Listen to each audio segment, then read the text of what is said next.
नमस्कार दोस्तों, आज मैं आपको दुर्गा माता के 9 रूपों की कथा सुनाने जा रही हूँ। प्रेम से बोलिए दुर्गा मैया की जय हो। माँ दुर्गा अपने पहले स्वरूप में शैलपुत्री के नाम से जानी जाती हैं। पर्वतराज हिमालय के महापुत्री के रूप में उत्पन्न होने के कारण इनका यह शैलपुत्री नाम पड़ा। वृषभ स्थिता इन माता जी के दाहिने हाथ में त्रिशूल और बाएं हाथ में कमल पुष्प सुशोभित है। यही 9 दुर्गाओं में प्रथम दुर्गा जी हैं। अपने पूर्व जन्म में यह प्रजापति दक्ष की कन्या के रूप में उत्पन्न हुई थीं। तब इनका नाम सती था। इनका विवाह भगवान शंकर जी से हुआ था। एक बार प्रजापति दक्ष ने एक बहुत बड़ा यज्ञ किया। उस यज्ञ में सारे देवताओं को अपना अपना यक्ष भाग प्राप्त करने के लिए निमंत्रित किया, किंतु शंकर जी को उसने उस यज्ञ में निमंत्रित नहीं किया। सती ने जब सुना कि हमारे पिता एक अत्यंत विशाल यज्ञ का अनुष्ठान कर रहे हैं, तब वहां जाने के लिए उनका मन किया। अपनी यह इच्छा उन्होंने शंकर जी को बताई। सारी बातों पर विचार करने के बाद उन्होंने कहा, प्रजापति दक्ष किसी कारणवश हमसे रुष्ट है। अपने यज्ञ में उन्होंने सारे देवताओं को निमंत्रित किया है। उनकी यज्ञ भाग भी उन्हें समर्पित किए हैं, किंतु हमें जानबूझकर नहीं बुलाया है, कोई सूचना तक नहीं भेजी है। ऐसी स्थिति में तुम्हारा वहां जाना किसी प्रकार भी श्रेयस्कर नहीं होगा। शंकर जी के इस उपदेश से सती का प्रबोध नहीं हुआ। पिता का यज्ञ देखने वहां जाकर माता और बहनों से मिलने की उनकी व्यग्रता किसी प्रकार भी कम न हो सकी। उनका प्रबल आग्रह देखकर भगवान शंकर जी ने उन्हें वहां जाने की अनुमति दे दी। सती ने पिता के घर पहुंचकर देखा कि कोई भी उनसे आदर और प्रेम के साथ बातचीत नहीं कर रहा है। सारे लोग मुंह फेर रहे हैं। केवल उनकी माता ने स्नेह से उन्हें गले लगाया। बहनों की बातों में व्यंग और उपहास के भाव भरे हुए थे। परिजनों के इस व्यवहार से उनके मन को बहुत क्लेश पहुंचा। उन्होंने यह भी देखा कि वहां चतुर्दिक भगवान शंकर जी के प्रति तिरस्कार का भाव भरा हुआ है। दक्ष ने उनके प्रति कुछ अपमानजनक वचन भी कहे। यह सब देखकर सती का हृदय क्षोभ, ग्लानि और क्रोध से संतप्त हो उठा। उन्होंने सोचा, भगवान शंकर जी की बात न मान, यहाँ आकर मैंने बहुत बड़ी गलती की है। वह अपने पति भगवान शंकर के इस अपमान को सह न सकें। उन्होंने अपने उस रूप को तत्काल वहीं योग अग्नि द्वारा जलाकर भस्म कर दिया। वज्रपात के समान इस दारुद दुखद घटनाओं को सुनकर भगवान शंकर ने क्रुद्ध होकर अपने गणों को भेजकर दक्ष के उस यज्ञ का पूर्णतः विध्वंस करा दिया। सती ने योग निद्रा द्वारा अपने शरीर को भस्म कर अगले जन्म में शैलराज हिमालय की पुत्री के रूप में जन्म लिया। इस बार वह शैलपुत्री नाम से विख्यात हुई। पार्वती, हेमवंती भी उन्हीं के नाम हैं। उपनिषद की एक कथा के अनुसार इन्हीं ने हेमवंती स्वरूप से देवताओं का गर्भभंजन किया था। शैलपुत्री देवी का विवाह भी शंकर जी से ही हुआ है। पूर्व जन्म की भांति इस जन्म में भी वह शंकर जी की अर्धांगिनी बनी। 9 दुर्गाओं में प्रथम शैलपुत्री दुर्गा का महत्व और शक्तियाँ अनन्य हैं। नवरात्र पूजन में प्रथम दिवस इन्हीं की पूजा और उपासना की जाती है। इस प्रथम दिन की उपासना में योगी अपने मन को मूलाधार चक्र में स्थित करते हैं। यहीं से उनकी योग साधना का आरंभ होता है। प्रेम से बोलिए शैलपुत्री माता की जय हो। अब सुनते हैं ब्रह्मचारी माता की कथा। प्रेम से बोलिए ब्रह्मचारी माता की जय हो। माँ दुर्गा की 9 शक्तियों का दूसरा स्वरूप ब्रह्मचारिणी का है। यह ब्रह्मा शब्द का अर्थ तपस्या है। ब्रह्मचारी अर्थात तप की चारणी, तप का आचरण करने वाली। कहा भी है, वेद, तत्व और तप ब्रह्म शब्द के अर्थ हैं। ब्रह्मचारी देवी का स्वरूप पूर्ण ज्योतिर्मय एवं अत्यंत भव्य है। इनके दाहिने हाथ में जप की माला एवं बाएं हाथ में कमंडलू रहता है। अपने पूर्व जन्म में यह हिमालय के घर पुत्री रूप में उत्पन्न हुई थीं। तब नारद के उपदेश से इन्होंने भगवान शंकर जी को पति रूप में प्राप्त करने के लिए अत्यंत कठिन तपस्या की थी। इसी दुष्कर तपस्या के कारण इन्हें तपस्विनी अर्थात ब्रह्मचारी नाम से अभिहित किया गया। 1000 वर्ष उन्होंने केवल फल मूल खाकर व्यतीत किए थे। 100 वर्षों तक केवल शाक पर निर्वाहित किया था। कुछ दिनों तक कठिन उपवास रहते हुए खुले आकाश के नीचे वर्षा और धूप के भयानक कष्ट सहे। इस कठिन तपस्या के पश्चात 3000 वर्षों तक केवल जमीन पर टूटकर गिरे हुए बेल पत्रों को खाकर वह अहनिश भगवान शंकर की आराधना करती रहीं। इसके बाद उन्होंने सूखे बेल पत्रों को भी खाना छोड़ दिया। कई हजार वर्षों तक वह निर्जन और निराहार तपस्या करती रहीं। पर को भी खाना छोड़ देने के कारण उनका एक नाम अपर्णा भी पड़ गया। कई हजार वर्षों की इस कठिन तपस्या के कारण ब्रह्मचारी देवी का पूर्व जन्म का शरीर एकदम क्षीण हो उठा। वह अत्यंत ही कृशकाय हो गई थीं। उनकी यह दशा देखकर उनकी माता मेना अत्यंत दुखित हो उठी। उन्होंने उन्हें उस कठिन तपस्या से विरत करने के लिए आवाज दी, उमा, अरे नहीं, ओ नहीं। तब से देवी ब्रह्मचारी का पूर्व जन्म का नाम उमा भी पड़ गया था। उनकी इस तपस्या से तीनों लोकों में हाहाकार मच गया। देवता, ऋषि, सिद्धिगण, मुनि सभी ब्रह्मचारी देवी की इस तपस्या को अभूतपूर्व पुण्यकृत बताते हुए उनकी सराहना करने लगे। अंत में पितामह ब्रह्मा जी ने आकाशवाणी के द्वारा उन्हें संबोधित करते हुए प्रश्न स्वरों में कहा, हे देवी, आज तक किसी ने ऐसी कठोर तपस्या नहीं की थी। ऐसी तपस्या तुम्ही से संभव थी। तुम्हारे इस अलौकिक कृत की चतुर्दिक सराहना हो रही है। तुम्हारी मनोकामना जल्दी ही परिपूर्ण होगी। भगवान चंद्रमौली शिव जी तुम्हें पति रूप में प्राप्त होंगे। अब तुम तपस्या से विरत होकर घर लौट जाओ। शीघ्र ही तुम्हारे पिता तुम्हें बुलाने आ रहे हैं। माँ दुर्गा जी का यह दूसरा स्वरूप भक्तों और सिद्धों को अनन्य फल देने वाला है। इनकी उपासना से मनुष्य में तप, त्याग, वैराग्य, सदाचार, संयम की वृद्धि होती है। जीवन के कठिन संघर्षों में भी उनका मन कर्तव्य पथ से विचलित नहीं होता। माँ ब्रह्मचारी देवी की कृपा से उन्हें सर्वत्र सिद्धि और विजय की प्राप्ति होती है। दुर्गा पूजा के दूसरे दिन इन्हीं के स्वरूप की उपासना की जाती है। इस दिन साधक का मन स्वाधिष्ठान चक्र में स्थित होता है। इस चक्र में अवस्थित मन वाला योगी उनकी कृपा और भक्ति प्राप्त करता है। प्रेम से बोलिए ब्रह्मचारी माता की जय हो। अब सुनते हैं चंद्रघंटा माता की कथा। प्रेम से बोलिए चंद्रघंटा माता की जय हो। माँ दुर्गा जी की तीसरी शक्ति का नाम चंद्रघंटा है। नवरात्रि उपासना में तीसरे दिन इन्हीं के विग्रह का पूजन आराधना किया जाता है। इनका यह स्वरूप परम शांतिदायक और कल्याणकारी है। इनके मस्तक में घंटे के आकार का अंध्रचंद्र है। इसी कारण से इन्हें चंद्रघंटा देवी कहा जाता है। इनके शरीर का रंग स्वर्ण के समान चमकीला है। इनके 10 हाथ हैं।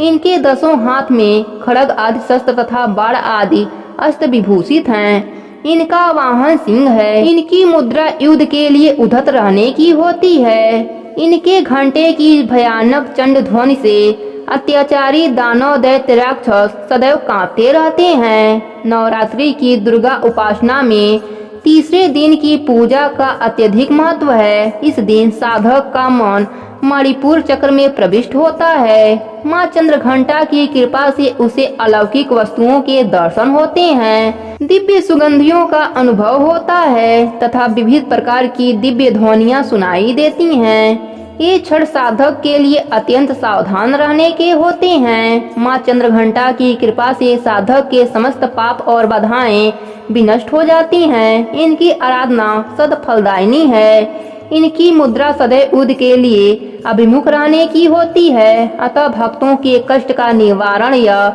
अत्यंत शीघ्र ही कर देती हैं। इनका वाहन सिंह है, अतः इनका उपासक सिंह की तरह पराक्रमी और निर्भय हो जाता है।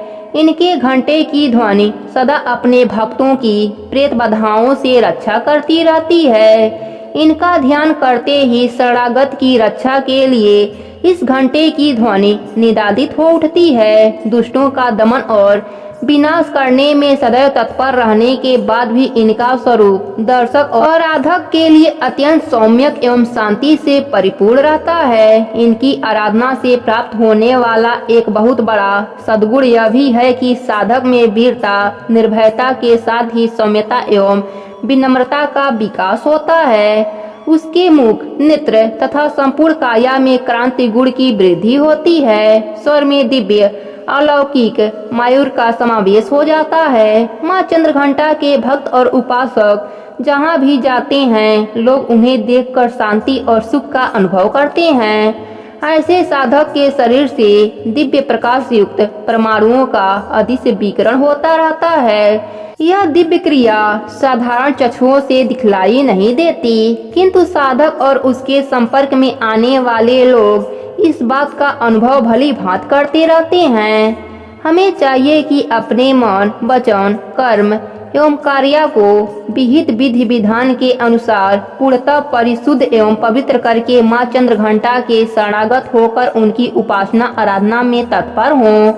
उनकी उपासना से हम समस्त सांसारिक कष्टों से विमुक्त होकर सहज ही परम पद के अधिकारी बन जाते हैं। हमें निरंतर उनके पवित्र विग्रह को ध्यान में रखते हुए साधना की ओर अग्रसर होने का प्रयत्न करना चाहिए। उनका ध्यान हमारे इहलोक और परलोक दोनों के लिए परम कल्याणकारी और सद्गति को देने वाली है। प्रेम से बोलिए चंद्रघंटा माता की जय हो।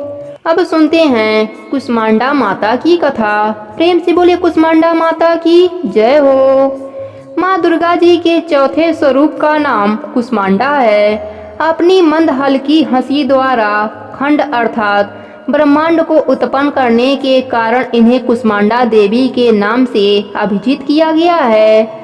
जब सृष्टि का अस्तित्व नहीं था, चारों ओर अंधकार ही अंधकार था, तब इन्हीं देवी ने अपने इहत हास्य से ब्रह्मांड की रचना की थी। अतः यही सृष्टि की आदि स्वरूपा आदि शक्ति हैं। इनके पूर्व ब्रह्मांड का अस्तित्व था ही नहीं। इनका निवास सूर्यमंडल के भीतर के लोक में है। सूर्य लोक में निवास कर सकने की क्षमता और शक्ति केवल इन्हीं में है। इनके शरीर की क्रांति और प्रभा भी सूर्य के समान ही देदीप्यमान और भास्कर है। इनके तेज की तुलना इन्हीं से की जाती है। अन्य कोई भी देवी देवता इनके तेज और प्रभाव की समता नहीं कर सकते। इन्हीं के तेज और प्रकाश से दसों दिशाएं प्रकाशित होती हैं। ब्रह्मांड की सभी वस्तुओं और प्राणियों में अस्थिर तेज इन्हीं की छाया है। इनकी 8 भुजाएं हैं, अतः यह अष्टभुजा देवी के नाम से विख्यात हैं। इनके 7 हाथों में क्रमशः कमंडलू, धनुष, बाण, कमल, पुष्प, अमृतपूर्ण, कलश, चक्र तथा गदा है। 8वें हाथ में सभी सिद्धियों और निधियों को देने वाली जपमाला है। इनका वाहन सिंह है। संस्कृत भाषा में कुष्मांडा कुम्हड़े को कहते हैं। बलियों में कुम्हड़े की बलि इन्हें सर्वाधिक प्रिय है। इस कारण से यह कुष्मांडा कही जाती हैं। नवरात्र पूजन के चौथे दिन कुष्मांडा देवी के स्वरूप की उपासना की जाती है। इस दिन साधक का मन अनाहत चक्र में अवस्थिर होता है, अतः इस दिन उन्हें अत्यंत पवित्र एवं अवंचल मन से कुष्मांडा देवी के स्वरूप को ध्यान में रखकर पूजा उपासना के कार्य में लगना चाहिए। माँ कुष्मांडा की उपासना से भक्तों के समस्त रोग शोक विनष्ट हो जाते हैं। इनकी भक्ति से आयु, यश, बल और आरोग्य की वृद्धि होती है। माँ कुष्मांडा अत्यंत सेवा और भक्ति से प्रसन्न होने वाली हैं। यदि मनुष्य सच्चे हृदय से इनका शरणागत बन जाए तो फिर उसे अत्यंत सरलता से परम पद की प्राप्ति हो सकती है। हमें चाहिए कि हम शास्त्रों पुराणों में वर्णित विधि विधान के अनुसार माँ दुर्गा की उपासना और भक्ति के मार्ग पर अग्रसर हों। माँ के भक्ति मार्ग पर कुछ ही कदम आगे बढ़ने पर भक्त साधन को उनकी कृपा का सूक्ष्म अनुभव होने लगता है। यह दुख स्वरूप संसार उसके लिए अत्यंत सुखद और सुगम बन जाता है। माँ की उपासना मनुष्य को सहज भाव से भव सागर से पार उतारने के लिए सर्वाधिक सुगम और श्रेष्ठकर मार्ग है। माँ कुष्मांडा की उपासना मनुष्य को आधियों व्याधियों से सर्वथा विमुक्त करके उसे सुख समृद्धि और उन्नति की ओर ले जाने वाली हैं। अतः अपनी लौकिक परलौकिक उन्नति चाहने वालों को इनकी उपासना में सदैव तत्पर रहना चाहिए। प्रेम से बोलिए कुष्मांडा माता की जय हो। अब सुनते हैं स्कंद माता की कथा। प्रेम से बोलिए स्कंद माता की जय हो। माँ दुर्गा जी के 5वें स्वरूप को स्कंद माता के नाम से जाना जाता है। यह भगवान स्कंद कुमार कार्तिकेय नाम से भी जाने जाते हैं। यह प्रसिद्ध देवासुर संग्राम में देवताओं के सेनापति बने थे। पुराणों में इन्हें कुमार और शक्तिधर कहकर इनकी महिमा का वर्णन किया जाता है। इनका वाहन मयूर है, अतः इन्हें मयूर वाहन के नाम से भी अभिहित किया गया है। इन्हीं भगवान स्कंद की माता होने के कारण माँ दुर्गा जी के इस 5वें स्वरूप को स्कंद माता के नाम से जाना जाता है। इनकी उपासना नवरात्रि पूजा के 5वें दिन की जाती है। इस दिन साधक का मन विशुद्ध चक्र में अवस्थित होता है। इनके विग्रह में भगवान स्कंद जी बाल रूप में इनकी गोद में बैठे होते हैं। स्कंद मातृ स्वरूपिणी देवी की 4 भुजाएं हैं। यह दाहिनी तरफ की ऊपर वाली भुजा से भगवान स्कंद को गोद में पकड़े हुए हैं और दाहिनी तरफ की नीचे वाली भुजा जो ऊपर की ओर उठी हुई है उसमें कमल पुष्प है। बाईं तरफ की ऊपर वाली भुजा वर मुद्रा में तथा नीचे वाली भुजा जो ऊपर की ओर उठी है उसमें भी कमल पुष्प ली हुई हैं। इनका वर्ण पूर्णतः शुभ्र है। यह कमल के आसन पर विराजमान रहती हैं। इसी कारण से इन्हें पद्मासना देवी भी कहा जाता है। सिंह भी इनका वाहन है। नवरात्र पूजन के 5वें दिन का शास्त्रों में पुष्कल महत्व बताया गया है। इस चक्र में अवस्थित मन वाले साधन की समस्त ब्रह्म क्रियाओं एवं चित्त वृत्तियों का लोप हो जाता है। वह विशुद्ध चैतन्य स्वरूप की ओर अग्रसर हो रहा होता है। उसका मन समस्त लौकिक सांसारिक मायिक बंधनों से विमुक्त होकर पद्मासना माँ स्कंद माता के स्वरूप में पूर्णतः तल्लीन होता है। इस समय साधक को पूर्ण सावधानी के साथ उपासना की ओर अग्रसर होना चाहिए। उसे अपनी समस्त ध्यान वृत्तियों को एकाग्र रखते हुए साधना के पथ पर आगे बढ़ना चाहिए। माँ स्कंद माता की उपासना से भक्त की समस्त इच्छाएं पूर्ण हो जाती हैं। इस मृत लोक में ही उसे परम शांति और सुख का अनुभव होने लगता है। उसके लिए मोक्ष का द्वार स्वयं खुल जाता है। स्कंद माता की उपासना से बाल रूप स्कंद भगवान की उपासना भी स्वतः हो जाती है। यह विशेषता केवल इन्हीं को प्राप्त है। अतः साधक को स्कंद माता की उपासना की ओर विशेष ध्यान देना चाहिए। सूर्यमंडल की अधिष्ठात्री देवी होने के कारण इनका उपासना अलौकिक तेज एवं क्रांति से संपन्न हो जाता है। एक अलौकिक प्रभाव मंडल अदृश्य भाव से सदैव उसके चतुर्दिक परिव्याप्त रहता है। यह प्रभाव मंडल प्रतिक्षण उसके योगक्षेम का निर्वहन करता रहता है। अतः हमें एकाग्र भाव से मन को पवित्र रखकर माँ की शरण में आने का प्रयत्न करना चाहिए। इस घोर भव सागर के दुखों से मुक्ति पाकर मोक्ष का मार्ग सुलभ बनाने का इससे उत्तम उपाय दूसरा नहीं है। प्रेम से बोलिए स्कंद माता की जय हो। अब सुनते हैं कात्यायनी माता की कथा। प्रेम से बोलिए कात्यायनी माता की जय हो। माँ दुर्गे के 6वें स्वरूप का नाम कात्यायनी है। इनका कात्यायनी नाम पढ़ने की कथा इस प्रकार है। कत नामक एक प्रसिद्ध महर्षि थे। उनके पुत्र ऋषि कात्य हुए। इन्हीं कात्य के गोत्र में विश्व प्रसिद्ध महर्षि कात्यायन उत्पन्न हुए थे। इन्होंने भगवती का उपासना करते हुए बहुत वर्षों तक कठिन तपस्या की थी। उनकी इच्छा थी कि माँ भगवती उनके घर पुत्री के रूप में जन्म लें। माँ भगवती ने उनकी यह प्रार्थना स्वीकार कर लिया। कुछ काल पश्चात जब दानव महिषासुर का अत्याचार पृथ्वी पर बहुत बढ़ गया, तब भगवान ब्रह्मा, विष्णु, महेश तीनों ने अपने अपने तेज का अंश देकर महिषासुर के विनाश के लिए एक देवी को उत्पन्न किया। महर्षि कात्यायन ने सर्वप्रथम इनकी पूजा की।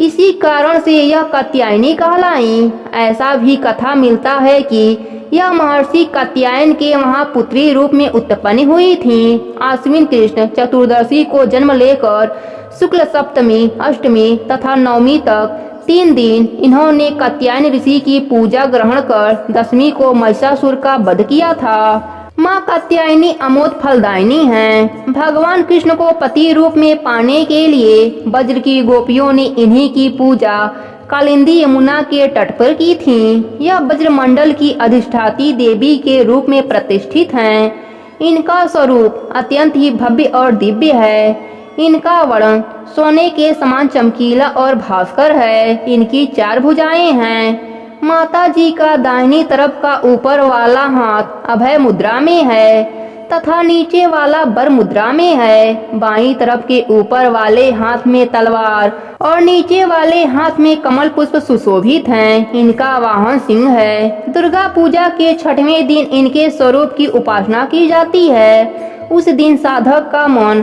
आज्ञा चक्र में स्थिर होता है। योग साधना में इस आज्ञा चक्र का अत्यंत महत्वपूर्ण स्थान है। इस चक्र में स्थित मन वाला साधक माँ कात्यायनी के चरणों में अपना सर्वस्व निवेदित कर देता है। परिपूर्ण आत्मदान करने वाले ऐसे भक्त को सहज भाव से माँ कात्यायनी के दर्शन प्राप्त हो जाते हैं।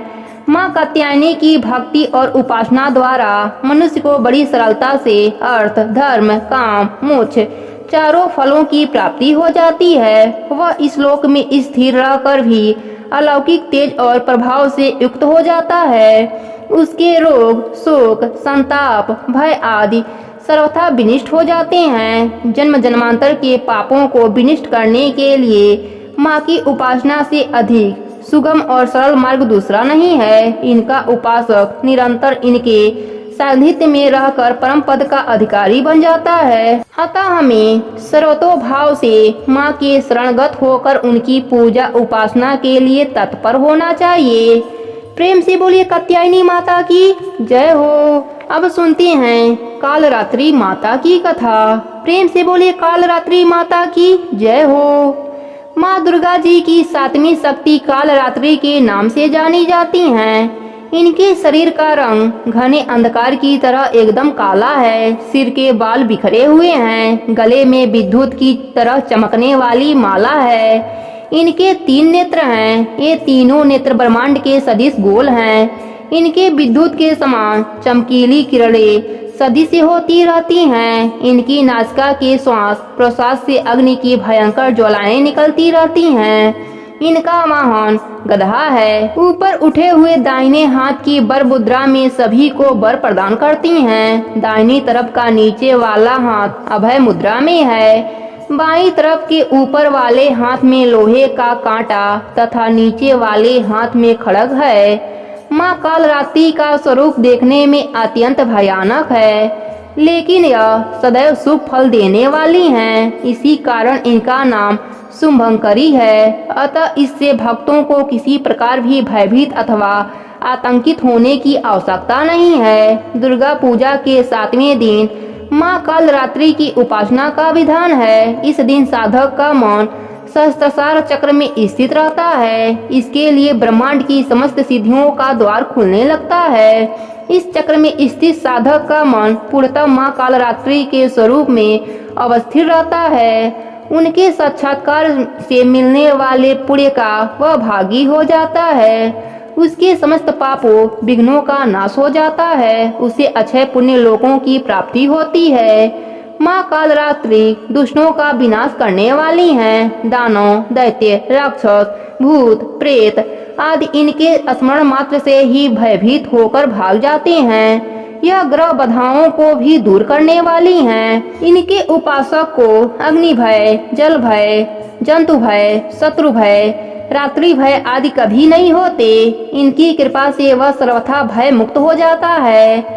माँ कालरात्रि के स्वरूप विग्रह को अपने हृदय में अवस्थित करके मनुष्य को एक निष्ठ भाव से उनकी उपासना करनी चाहिए। यम नियम संयम का उसे पूर्ण पालन करना चाहिए। मन वचन काया की पवित्रता रखनी चाहिए। वह शुंभकरी देवी हैं। उनकी उपासना से होने वाले शुभों की गणना नहीं की जा सकती। हमें निरंतर उनका स्मरण ध्यान और पूजन करना चाहिए।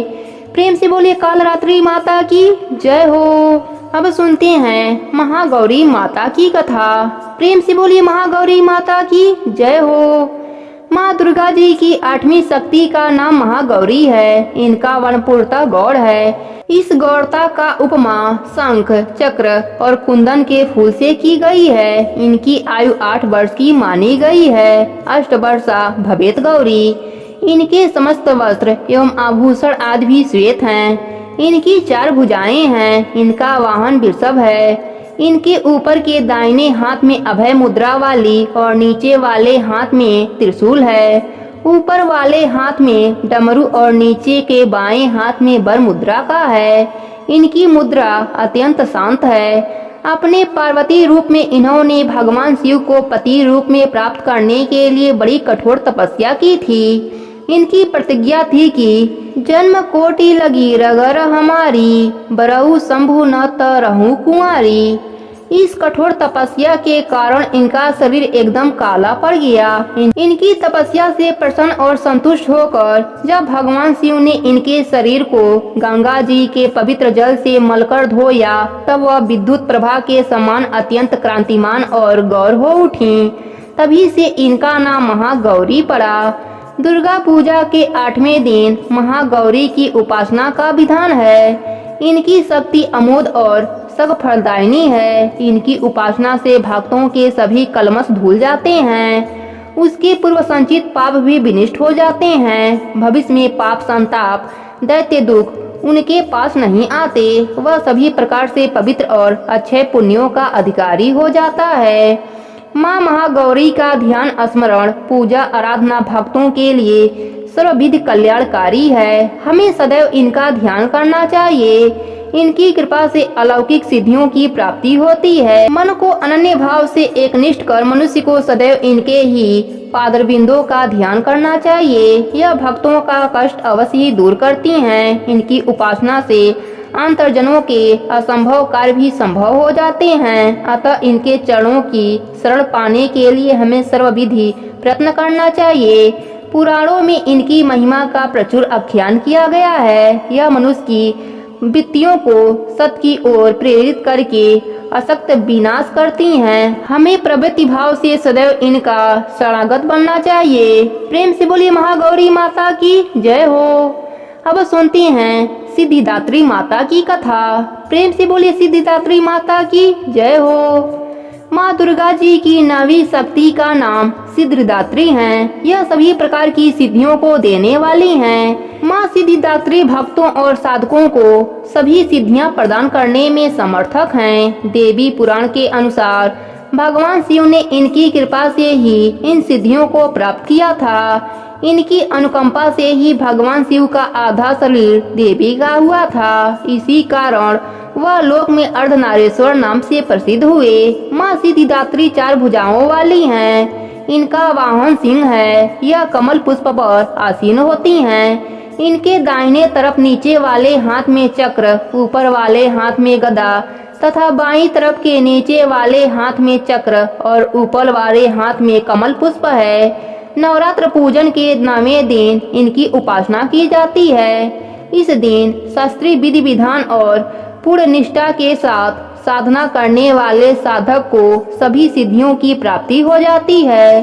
सृष्टि में कुछ भी उनके लिए असंभव नहीं रह जाता।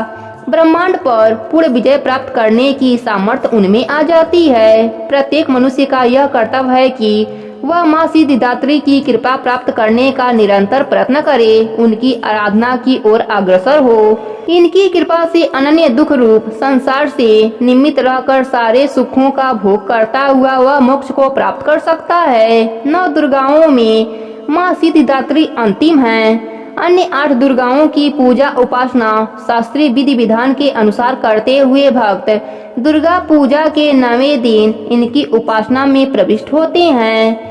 इन सिद्धिदात्री माँ की उपासना पूर्ण कर लेने के बाद भक्तों और साधकों की लौकिक परलौकिक सभी प्रकार की मनोकामना की पूर्ति हो जाती है। लेकिन सिद्धिदात्री माँ के कृपा प्राप्त भक्त के भीतर कोई ऐसी कामना शेष बचती ही नहीं जिसे वह पूर्ण करना चाहे। वह सभी सांसारिक इच्छाओं आवश्यकताओं से ऊपर उठकर मानसिक रूप से माँ भगवती के दिव्य लोकों में विचरण करता हुआ उनके कृपा रस पीयूष का निरंतर पान करता हुआ विषय भोग शून्य को हो जाता है। माँ भगवती का परम संगिंद ही उसका सर्वस्व हो जाता है। इस परम पद को पाने के बाद उसे अन्य किसी भी वस्तु की आवश्यकता नहीं रह जाती।